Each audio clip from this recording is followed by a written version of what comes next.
처음 몰타 섬에 간신히 구조된 그들은 섬 주민들의 특별한 배려로 이제 따뜻한 불가에서 추위를 이겨내게 됩니다.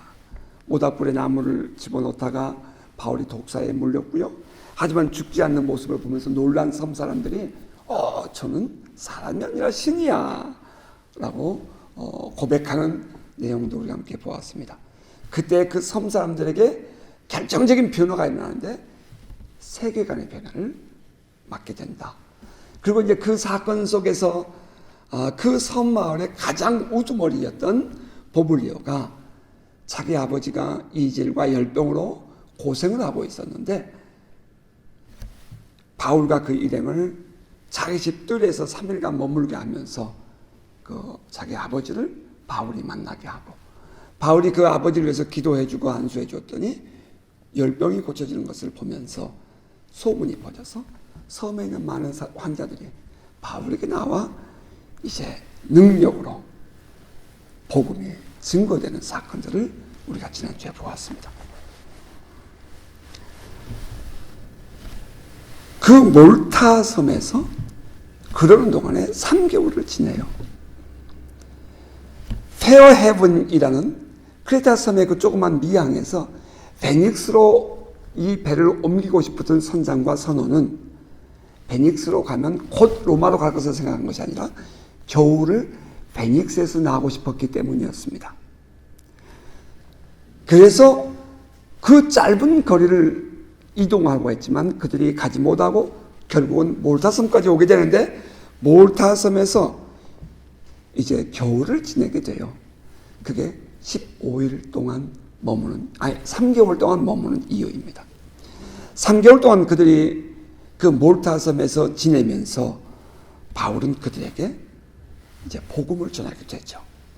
우리가 지난주에 여러분에게 제가 말씀드릴 때에 몰타섬의 지금의 복음화율은 98%라고 말씀을 드렸는데요. 바울이 의도하고 가는 건 아니었잖아요. 하나님의 섭리 속에서 그곳까지 갔는데 그곳에서 만난 사람에게 복음을 전하게 되고 이제 몰타섬이 복음화되는 그런 기적의 주인공으로 바울이 살게 되었다는 것입니다. 종종 오늘 우리의 삶을 돌아보면 우리가 계획했던 대로 척척 우리의 인생이 가져서 열매가 되는 것이 아니라 생각해보면 때로는 나는 전혀 계획도 없었는데 어쩔 수 없어서 때로는 내 몸이 질병 때문에 때로는 내 비자 때문에 때로는 내 모든 상황 때문에 우리가 지나가는 우리의 인생의 걸음에서 우리는 우리가 계획지 못했던 일들을 경험하고 만나곤 한다는 것입니다. 오늘 본문은 이렇게 시작해요.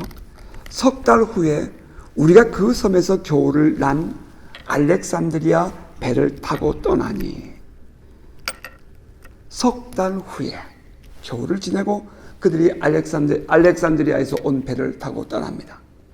그런데 이 성경을 기록하고 있는 저자인 누가는 거기다가 이 알렉산드리아 배가 지난번 배와 다르다는 것을 설명하고자 하는 의도로 배의 뱃머리에 있는 장식을 설명합니다. 그 내용이 그 배의 머리 장식은 디오스구로라. 디오스구로. 이것은 제우스 신의 쌍둥이 아들을 의미합니다. 제우스 신의 쌍둥이 아들.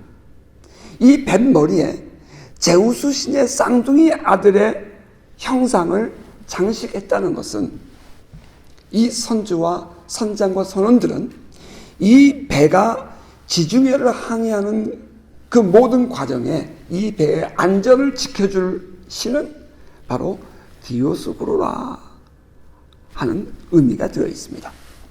따라서 이 디오스구로 이 배는 아마도 선주와 선원들이 제사도 드렸을 것이고 이 배를 지켜주고 우리의 생명을 보호해 주시는 바로 이 디오스구로라고 고백도 했을 것입니다. 여러분 이거 그냥 지나가면 안 되죠. 우리 한 번쯤은 생각해 보고 싶어요. 오늘날 우리 교회 다니는 신앙인들 가운데 어느 곳에 가면 우상이 이렇게 있는 모습을 봅니다. 그러면 사람들이, 신앙인들이 벌벌벌 떨립니다. 그리고 그곳에 안 들어가겠다고 말합니다. 여러분 어떻게 생각하십니까? 장승이 있어요. 그럼 사람들이 기분 나빠하면서 고개를 돌리고 지나갑니다. 여러분 어떻습니까? 한국은 사찰에 가면 제일 먼저 들어가는 데가 뭐죠? 사천왕문이라고 되어 있습니다. 일주만 지나면 모든 사찰에는, 큰 사찰은 사천왕문이 있는데 그 앞에 뭐 이러고 뭐 칼 들고 뱀을 밟고 있고 뭐 그런 우상들이 있는 것을 봅니다. 그럼 우리 기독교인들 그 앞에 지나가면 겁을 내고 무서워합니다. 그것이 그들이 뭐냐면은 잡귀를 거기서 털고 가라고 그렇게 만들어 놓은 것이거든요. 그럼 우리 기독교인들은 벌벌 떨고 합니다. 무당집은 어떻습니까? 우상들은 어때요? 많은 우리 기독교인들이 그런 모습을 보면 막 불안해하고 싫어하고 거부감을 느끼고 막 엘레지를 느끼는 모습들을 보잖아요. 여러분 제가 이렇게 질문해 보면 어떨까요? 디오스구로라는 우상을 뱃머리에 달고 이 배의 안전은 이 제우스의 쌍둥이 아들이 지켜준다라고 믿고 있는 이 배, 바울이 탈까요 말까요? 타야 됩니까 말아야 됩니까? 여러분 이런 질문을 해볼 수 있어요? 여러분 어떻게 생각하세요? 우상의 제물이기 때문에 혹은 우상이 그곳에 있어서 바울은 그 배에 탑니다. 아무런 문제가 되지 않아요. 예수 그리스도의 십자가와 부활을 믿으며 그로 말미암아 하나님의 아들의 권세를 가진 자들에게는 어떠한 귀신도 우상도 범하지 못합니다. 우리에게는 그러한 권세와 능력이 있어요. 어쩌면 그 우상을 섬기고 불안해하는 것은 그 영향력을 받고 있는 사람에게 불안해질지 모르겠지만 하나님의 아들 예수를 믿고 구원받은 우리에게는 그런 것은 아무런 의미가 없다는 사실을 여러분 기억하시기 바랍니다. 만약에 이 더러운 귀신이 우리에게 어떤 영향력을 미치게 된다면 그것은 우리 안에 아직 회개하지 않은 죄가 있어서 저 더러운 귀신이 말이에요. 우리를 주장할 만한 권세를 갖게 될 때에 그들은 우리 신앙인들을 공격할 것입니다. 그러나 우리 안에 진정으로 예수 그리스도로 말미암은 구원의 확신과 하나님의 자녀로서의 흔들리지 않는 믿음이 있다면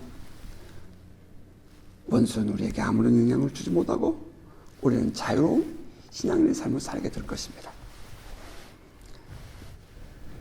자, 디오스고로라는 그 배를 탔습니다. 그리고 이제 바울과 그 일행이 항해를 시작합니다. 수라구사라는 이 시실리의 한 섬에 도착합니다. 그곳에 사흘을 있다가라고 기록합니다. 왜 그 배가 사흘을 그곳에 머무르죠? 이 배는 저 이집트의 나일강변 혹은 그 이집트, 이 아프리카에서 나온 곡물들과 화물들을 싣고 지금 북쪽으로 이탈리아로 이동하는 배였기 때문에 그곳에서 부역 작업, 다시 말하면 화물을 내리는 작업을 해야 했으므로 이제 1차적으로 시실리 섬에서 3일을 머물게 됩니다. 그리고 거기서 둘러가서 레기온에 이르러 하루를 지냅니다. 레기온은 요 장화 맨 끝에 있는 육지의 끝섬입니다. 우리 뉴질랜드 같으면 인버카길쯤 될 것 같아요. 그 맨 끝에 있는 한 항구 도시 레기온에 도착하는데요. 성경은 이렇게 기록했어요. 거기서 둘러가서 레기온에 이르러 하루를 지낸 후 남풍이 일어나므로 이튿날 보디올에 이르러. 여러분 그냥 쓱 지나갈 수 없는 단어가 나오네요. 남풍. 크레테 섬에서 미항에서 여러분 보시도록 이렇게 섬을 그리겠습니다. 요 크레테 섬의 한 가운데 쏙 들어간 이 부분에 미항 페어 헤븐이 있는데, 이렇게 서쪽으로 가면 베닉스가 있고, 베닉스에서는 이 지중해가 전체가 되고 로마로 가는 항로가 있었기 때문에 베닉스로 그들이 이동을 하고 싶었어요. 그럴 때에 남풍이 불어와서 남쪽에서 북쪽으로 파도가 밀려고 바람이 불기 때문에 이것은 순풍이라고 생각을 하고 그들이 항해를 시작했다고 여러분에게 설명을 드렸습니다. 그 겨울철에는 서풍이 불기 때문에 배가 앞으로 진전을 할 수가 없는데 남풍이 불어주면 배가 쉽게 갈 수 있었기 때문입니다. 지금 요 레기온에서 보디올로 올라가기 위해서는 남풍이 필요했습니다. 하루를 레기온에서 지냈는데 남풍이 불어오니까 그들이 급히 이제 닻을 올리고 항해를 시작해서 다음날 요 보디올로 올라갑니다. 14절 같이 한번 읽어보실까요? 여러분 14절 거기서 같이 읽습니다. 시작. 거기서 형제들을 만나 그들의 청함을 받아 이레를 함께 머무니라. 그래서 우리는 이와 같이 로마로 가니라. 자, 거기서 형제들을 만나라고 했어요. 거기가 어디예요? 보디올이에요. 아직 로마 아닙니다. 아직 로마 아니에요. 이 배가 보디올 항구에 닿았어요. 여기서 우리는 좀 중요한 이 연대 혹은 시기를 좀 살펴보고 싶어요. 로마서가 기록된 것은 언제이죠? 로마서는 사도 바울이 로마에 가서 교회를 개척한 이후에 보낸 편지가 아니라 이미 사도 바울이 로마에 가기 전에 보낸 편지입니다. 로마서 15장을 보면 21절, 22절 이하를 쭉 읽어보면 바울이 마게도냐와 아가야 지방에서 형제들이 예루살렘에 있는 가난한 성도들을 생각하고 연보를 해 주어서 내가 그 헌금을 가지고 예루살렘에 갔다가 로마로 가야 하리라는 그런 이야기를 하게 됩니다. 그렇다면 3차 전도 여행 때에 에베소 집회에서 그 집회를 마치고 그 무렵에 보낸 편지가 고린도 전서와 고린도 후서였고요. 그때 바울이 말하기를 내가 마게도냐와 아가야를 지나 예루살렘을 갔다가 로마도 보아야 하리라 라고 말했었거든요. 에베소에서 했습니다. 그리고 그가 이제 에베소에서 마게도냐, 저 빌립보 지방에 있는 마게도냐죠. 마게도냐에 갔다가 아가야 지방을 지나서 다시 돌아 밀리더를 통해 예루살렘에 가지 않습니까? 그때에 요 마게도냐와 아가야 지방에서 복음을 전했을 때에 성도들이 헌금을 모아주어요. 누구를 위해서? 예루살렘에 있는 가난한 성도들을 위해서. 그 내용이 로마서 15장에 기록이 되어 있단 말입니다. 자, 그렇다면 이 로마서는 언제 기록되었죠? 3차 전도여행에서 마게도냐와 아가야를 지나 예루살렘에 가기 전에 기록되었다는 사실을 우리가 알 수 있어요. 그렇다면 횟수로 보면 약 57년경입니다. AD 57년경에. AD 57년경에 로마서를 이미 보내요. 그리고 4년이 지난 61년 봄에 지금 바울이 보디올에 온 거예요. 바울이 이 이탈리아 지방의 보디올에 도착해서 보니 성도들이 와서 바울을 맞아줍니다. 생각해 보세요. 바울이 가이사랴에서 배를 타고 올 때에 누가가 같이 탔고요. 우리가 잘 아는 데살로니가 사람 아리스타고가 같이 탔어요. 그 외에는 기록이 이름이 없어요. 그러니까 바울이 이 풍랑을 만나고 어렵고 힘든 이 여정 속에 함께 했던 신앙인이라면 바울과 누가 그리고 아리스타고란 말이에요. 죽을 고비도 겪었죠. 풍랑도 만나고. 물론 몰타섬에서 복음이 전해지지만 그러나 결코 바울과 함께하는 여정에 있는 사람들은 아니잖아요. 몰타섬의 사람들은. 그런데 어렵게 이 이탈리아 한 항구에 보디올라는 항구에 도착하고 보니 비로소 지난날 그렇게 보고 싶었던 신앙인들이 마중 나와 있다는 거예요. 그냥 쓱 읽어가면 안 돼요. 바울의 외로운 마음으로 생각해 보시라고요. 여러분 처음에 이민 오셨을 때 누군가가 와서 맞이해 주는 것이 얼마나 큰 힘이었어요. 초창기 이민자들의 얘기를 들어보면 아무도 없었대요. 뭐 그때 이 자료를 보니까 900명밖에 없었어요. 1차 오셨을 때는. 그 정식으로 등록된 사람은 900명밖에 없었다고요. 1991년도에. 92년도에 이제 몰려오기 시작하니까 2천 몇백 명이 들어왔어요. 그러니까 그때 우리 이 이민 오신 분들의 이야기는 한국 사람 만나기가 너무 어려웠고 길거리에서 한국 사람 한 사람 만나면 너무 좋아서 서로 초대하고 밥도 먹고 그랬다는 거예요. 지금 바울이 물론 바울도 유대인이에요. 가난보다 유대인들도 있었어요. 하지만 아주 벽안시하고 삐뚤어진 눈으로 바라보고 어찌하든지 바울을 긁어내고 싶은 사람들과 만나는 것이 너무 힘들잖아요. 그런데 마음을 같이 해주는 사람, 신앙을 같이 해주는 사람, 정말 통할 수 있는 사람을 만나는 것이 얼마나 감사해요. 그러니까 누가는 이렇게 표현해요. brothers, 형제들이라고요. 그동안에 보이지 않는 단어예요. 외로운 삶을 살았어요. 그런데 이 보도에 오니까 형제들이. 가족이 아니에요. 형님 동생이 아니라고요.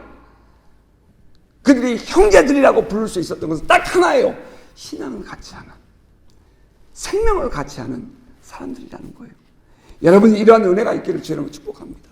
여러분이 어느 때든지 어디를 가든지 이와 같은 믿음의 사람들을 함께 만나 그 마음을 열고 함께 브라더라고 함께 시스터라고 함께 마음을 나눌 수 있는 그런 만남의 역사가 있기를 주의 이름으로 축복합니다. 그곳에 가서 이제 형제들을 만났는데 고생하고 왔다고 형제들이 바울과 그 일행을 머물게 하는 거예요. 며칠 동안, 일주일 동안. 저는 이 말씀을 묵상하다가 또 한편 야, 백부장과 그 군인들이 어떻게 이것을 허락했을까 싶은 마음도 들어요. 이게 은혜죠, 사실은. 백부장과 군인들이 어떻게 이 바울과 이 일행을 말이죠. 그 신앙인들과 함께 있는 그 자리에 일주일씩이나 머물게 허락했을까? 그런 마음도 들어요. 그리고 어떻든 간에 하나님의 은혜로, 우리는 이것을 은혜라고 표현할 수밖에 없어요. 대가 없이 받은 거니까. 은혜로 바울이 거기서 일주일 동안 머물렀어요. 그리고 성경은 이렇게 얘기하죠. 그래서 우리는 이와 같이 로마로 간다. 이와 같이라는 그 단어 속에는 힘들고 어려웠던 과정도 있었지만 결국 마지막에는 이와 같이 우리를 기다려주는 신앙의 형제들 함께 이제 마지막 로마로 가게 되었다라고 설명한다는 거죠. 아직 로마 아닙니다. 그리고 15절은 그곳 형제들이 우리 소식을 듣고 그곳은 로마 사람들입니다.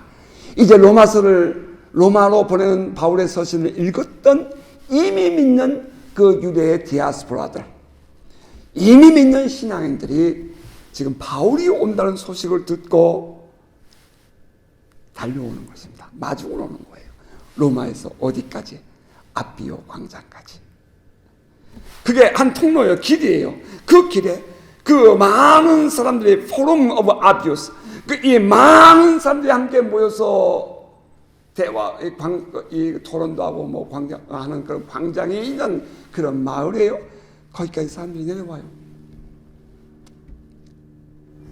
얼마나 반가웠을까 생각해 봅니다. 얼마나 좋았을까? 얼마나 기뻤을까? 이제 그들과 함께 또 길을 올라갑니다. 그랬더니 3 tavern, 3관. 우리 옛날 성경에는 3관이라고 해석을 기록해놨는데 지금 성경에는 그것은 도시 고유 명사니까 하고 이제 그냥 이대로 쓴 것 같아요. 드레이스 타베르네라고 그렇게 기록을 해놓은 것 같아요.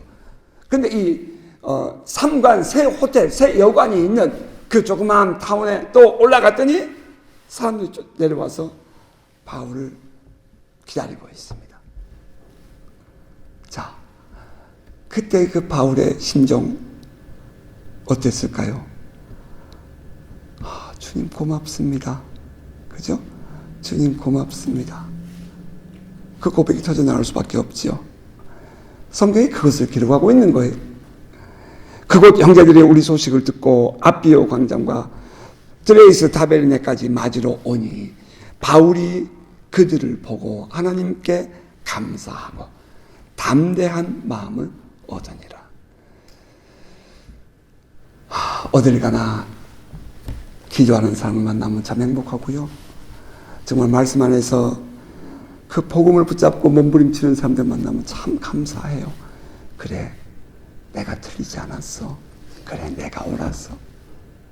모든 사람들이 다 거부해도 보이지 않는 곳에 엘리야에게 7천에 바알에게 무릎 꿇지 않는 사람들을 숨겨두다가 만나게 하시는 것처럼 오늘 이 시대에도 살아계신 하나님, 오늘도 우리의 인생에 우리의 삶에 구체적으로 개입하시고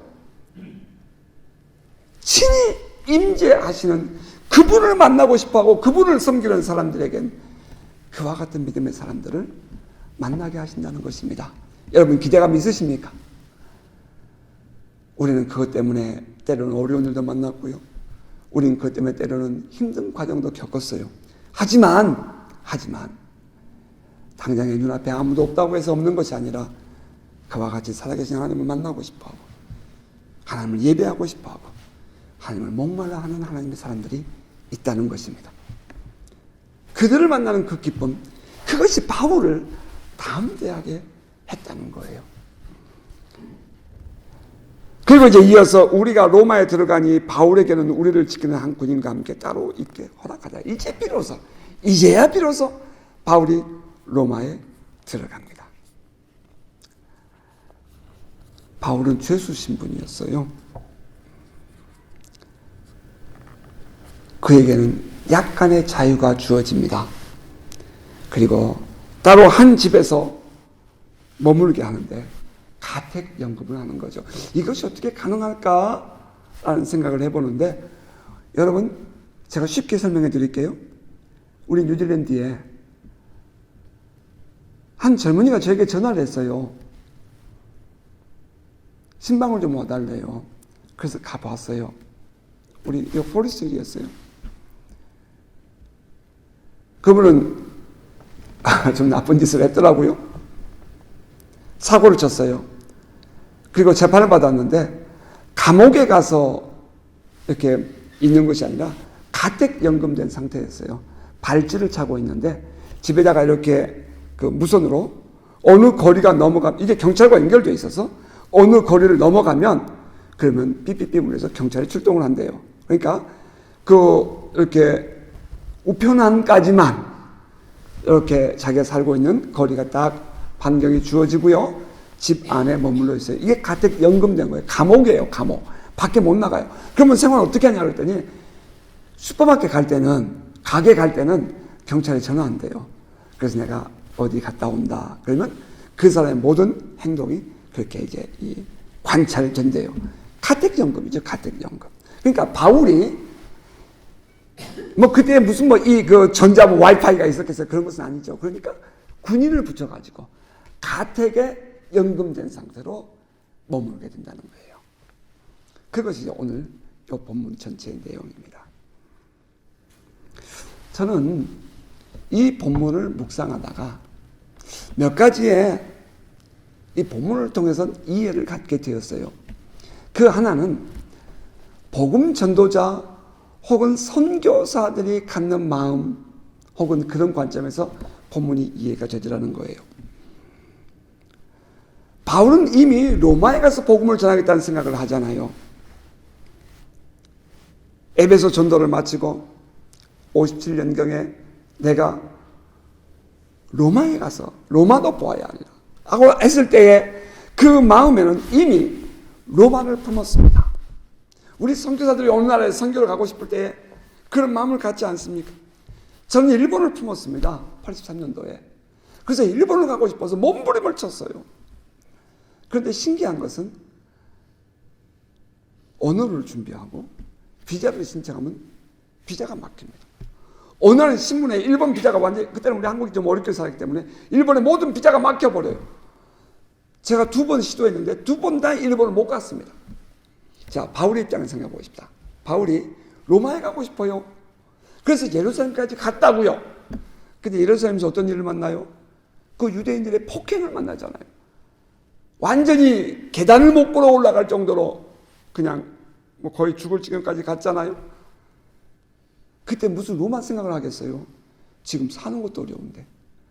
그랬더니 그날 밤에 주님이 찾아오셔서 그의 옆에서 내가 로마도 보아야 하리라 라고 격려해 주잖아요. 자, 그것까지는 좋아요. 그렇게 해서 바울이 그 유대인들에게 복음을 전해요. 예루살렘에서 복음을 전해요. 그때 그날 밤에 주님이 하신 말씀이 내가 예루살렘에서 나를 증거한 것 같이 로마에서 나를 증거해야 하리라 이렇게 얘기했단 말이죠. 그러니까 이제 이 바울의 마음에 그래도 로마에 갈 수 있겠지라는 기대감을 갖고 있는 거죠.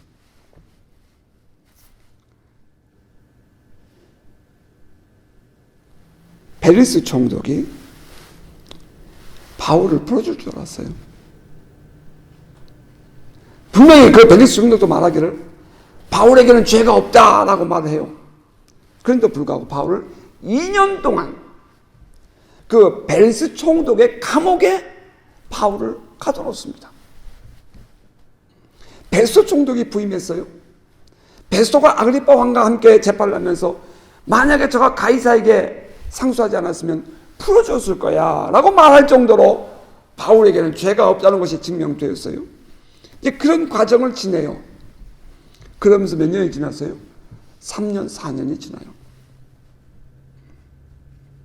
좀 부끄러운 고백이죠. 제가 고등학교 3학년 때 목사 되겠다고 서원을 하고 신학을 공부하고 싶었어요. 아버님이 그 이야기를 듣고 밤 기차를 타고 올라오셔서 학교에 가서 담임선생님과 저도 없이 두 분이 결정을 하고 오셨어요. 연세대학교 보낸다고. 그렇게 해서 제가 연세대학교를 들어가지 않습니까? 근데 대학교 가보니까 세상 재미있고 좋더라고요. 세상 재밌어요. 세상에 정말 재밌어요. 전 그때 연세대학을 갈 때에 대학 졸업하고 신학대학을 내가 신학대학으로 가겠다. 목사가 되는 길로 가겠다. 이렇게 생각을 하고 간 거거든요. 근데 막상 사회에 가보니까 신나고 재밌어요. 그러다 보니 제 신앙 다 바닥을 쳤죠. 그냥 지멋대로 살았어요. 하나님이 그냥 둘 리가 없죠. 2년 만에 군대를 끌고 간 거죠. 군대에 끌려가서 모든 친구들로부터 배반감을 느끼고 모든 나의 삶의 환경으로부터 정말 고통을 당하고 나서야 배신을 겪었다고 표현한 것이 좋을 것입니다. 그러고 나서야 주님밖에 없어요 라고 손을 들었습니다. 바울이 지난 4년 동안 그 과정을 겪으면서 내가 로마에 가서 복음을 전하겠다라고 생각했던 것을 충분히 잊어버릴 수 있는 시간이라고 저는 생각해요. 그런데 이 바울이 이 로마에 가겠다라는 생각으로 불타 있었을 때에 때마다 모두 환경들이 막히는 거예요. 자, 그러면 이제 그가 넘어졌어야 되는데 놀랍게도 하나님께서 그 위기 때마다 바울을 도와주세요. 예루살렘에서 그를 건져주셨고요. 그리고 유라굴로 광풍에서 그를 살려주셨어요. 몰타섬에서 뱀에게 독사에게 물렸을 때는 하나님이 그를 구원하셨고요. 앞으로 긴 여행을 가야 되는 그 여정에 몰타섬 사람들에 의해서 필요한 것들을 공급받게 하셨어요. 그러면서 바울이 결국에는 로마에 가게 됩니다. 자, 선교사의 입장에서 생각해 보자고요. 내가 꼭 그 땅에 가고 싶은데 길이 열리지 않아요. 모두가 다 거부해요. 모두가 다 돌아앉았어요. 모두 환경과 상황에 딱 거부가 돼요. 누가 도와주셨어요? 하나님이 도와주시는 거죠. 오늘 여러분이 가지고 있는 꿈과 비전, 그 일들이 막힌다고 생각될 때 여러분은 우리가 의지할 것이 누구예요? 우리가 바라볼 것이 누구냐고요? 주님이 우리의 걸음을 인도하십니다. 여러분이 가졌던 꿈과 희망 모두가 다 나를 거부해도, 다 거부해도 여러분이 가지고 있는 꿈과 그 희망, 그 비전만큼은 하나님이 주신 것이라면 하나님께서 걸음을 인도해 주실 거예요. 그 믿음이 여러분을 서성케 하는 은혜가 있기를 주님으로 축복합니다. 그러나 그때에 제가 겪었던 그 삶을 돌아보면 충분히 잊어버릴 수 있는 비전이었다고요. 충분히 잃어버릴 수 있는 소원이었다고요. 바울이 그때 만약에, 저는 이것을 위기라고 생각하는데, 그때 바울이 만약에 로마에 갈 생각, 가서 복음을 전하겠다는 생각을 잃어버렸다면 그는 엄청난 방황을 했을 것 같아요. 인생에서 하나님을 원망하기도 하고, 그는 실망하기도 하고, 주어진 모든 상황 때문에 그는 주저앉았을지도 몰라요. 어쩌면 로마에 이르렀을 때에 그는 이제 방향을 잃어버리고 어쩌면 그 속에 그냥 젖어 들어갔을지도 모르겠어요. 그러한 의미에서 바울에게 참 감사한 것은 위기를 만날 때마다 주님이 찾아와 주셨고, 위기를 만날 때마다 바울은 주님과의 깊은 친밀감 속에 있었다는 사실입니다. 바울이 예루살렘에서 폭행을 당해 죽을 지경이 됐을 때는 바울은 포기하고 싶었어요. 진짜 포기하고 싶었어요. 그 마음을 우리가 함께 묵상했었어요. 진짜 포기하고 싶어요. 그런데 주님께서 뭐라 그래요? 찾아오셔서 그를 격려해 주는 거예요. 네가 예루살렘에서 나를 증거한 것 같이. 언제 바울이 예루살렘에서 이 예수를 증거한 일이 있어요? 그런 설명 없어요. 그냥 그저 문매만 맞은 거 아니에요. 억울하게. 언제 에베소 이방인 사람들을 데리고 와서 성전에 들어갔느냐고요? 그러지 않았잖아요. 그런데 억울하게 바울이 그런 문매를 맞고 지금 실망하고 있을 때 주님이 찾아오셔서 내가 예루살렘에서 나를 증거한 것 같이 로마에서 나를 증거하리라. 그 주님과의 친밀감, 배가 큰 풍랑을 만나서 모두가 다 불안했어요. 바울도 두려웠어요. 그랬더니 주님이 찾아오셔서 주의 사자가 말하기를 두려워하지 말라 이렇게 말하잖아요. 바울도 두려웠단 말이에요. 곧 죽을 것 같았어요. 큰 풍랑이 멈추지 않아요. 그랬더니 소망이, 구원의 여망이 없더라라고 설명했단 말이에요. 계속되는 거예요. 그런데 그날 밤에 주님이 찾아오신 거예요. 주의 사자가. 그리고 바울을 격려해 주잖아요. 그것은 다시 말하면 바울은 꾸준히 주님과 함께하는 삶을 살고 있었다는 거예요. 지난 4년 동안 아직 자기의 꿈을 이루지 못했지만 오늘 여러분의 꿈이 아직은 이루어지지 않았다고 포기하지 말고, 여러분의 삶이 활짝 여러분을 맞이해 주지 않는다 할지라도 꾸준히 주님과의 친밀감의 깊이를 더해가는 은혜가 있기를 주의 이름으로 축복합니다. 바울이 로마에 들어가요. 너무 황공하지요. 지난 4년 동안의 삶을 돌아보면 너무 고통스러운 시간들이었거든요. 그런데 바울은 그 하나님을 붙잡고 왔기에 로마로 들어갈 때 그 마음이 담대해지고, 로마로 들어갈 때 그 형제들을 만난 것이 기쁨이 되는 거예요. 또 한 가지 제가 이제 묵상하게 된 것은, 우리는 지금까지 이 바울이 로마로 가니라 하나님께서 바울에게 주셨던 이 로마도 보아야 하리라는 생각과, 이 하나님께서 주님께서 바울에게 내가 로마에 가서 나를 증언하여야 하리라, 또 심지어는 그 풍랑이는 이 배 안에서 곧 죽을까봐 두려워하고 있는 그에게 주의 사자를 보내서 말씀하기를 내가 가이사 앞에 서야 하리라 하는 그런 모든 과정들 말이죠. 우리는 다 묵상해 왔고, 이제 그가 로마에 왔어요. 그래서 많은 사람들이 이 로마로 가는 바울 굉장히 강조하거든요. 바울이 로마에 갔다는 것에 대해서 굉장히 강조한단 말이에요. 그러다 보니까 종종 우리에게 실수가 되는 것은 뭐냐면, 목적을 잊어버리게 하는 경우가 있다는 거예요. 다시 말하면 로마에 가는 것이 목표였어요. 로마에 가는 것이 목표였다고요. 그러니까 이들이 지금 그 모든 여정을 극복해내고 로마에 왔어요. 그때 만약에 바울이 목적을 잃어버린다면 그러면 그 속에서 즐기는 거죠. 예를 들면 이런 거예요. 목사님, 우리 아들 이번에 대학 시험 봐요. 기도해 주세요. 하나님이 그 아들의 대학 합격한 뒤에 하나님의 영광을 크게 드러낼 거예요. 목사님 기도해 주세요. 그래서 함께 기도해요. 그럼 그들이 뭐라고 해요? 그들 모두가 늘 말하기를 하나님의 영광을 위해서 대학교를 잘 가야 된다는 거예요. 그래서 대학교 들어간다면 어떻게 돼요? 사업을 하면서 이 사업이 성공해서 하나님의 영광을 드러내겠어요. 하나님의 영광을 해서 사업이 잘 되게 해주세요. 그럼 사업이 잘 된다면 어떻게 했어요? 여러분, 우리가 생각해 보자고요. 우리가 사업이 잘 돼요. 그럼 어떻게 돼요? 사업이 잘 되면 더욱더 하나님께 깊이 더 들어가야 되는 거 아니에요? 그런데 사업이 잘 돼서 그 일 때문에 바쁜 거예요. 그래서 하나님과의 관계가 멀어지고 시간이 멀어지는 거예요. 우리의 삶은 어때요? 제가 이 성전 달라고 하나님께 얼마나 기도했어요. 정말 뭐 2년 동안 거기서 밤을 새우다시피 했잖아요. 그러면 성전 하나님 허락하신 다음에 뭐냔 말이에요. 우리 그런 질문을 가져봐야 할 거 아니에요. 오늘 우리가 뭔가를 목표하고 있는데 말이죠. 목표하고 그 목표가 이루어지면 이스라엘을 품고 있단 말이에요. 이스라엘 가면 그냥 뭐냔 말이에요. 우리가 그러면서 꿈을 가지고 있는데 그 꿈이 단순히 목표에 있는 것이 아니라 그 목적을 이루기 위한 목표가 되어야 된다는 거예요. 그것을 잃어버리면 목표가 수단을 잠식해버리면 안 되는 거예요. 목표가 결과가 이 수단을 미화시키면 안 되는 거죠. 말이 좀 어려워졌다.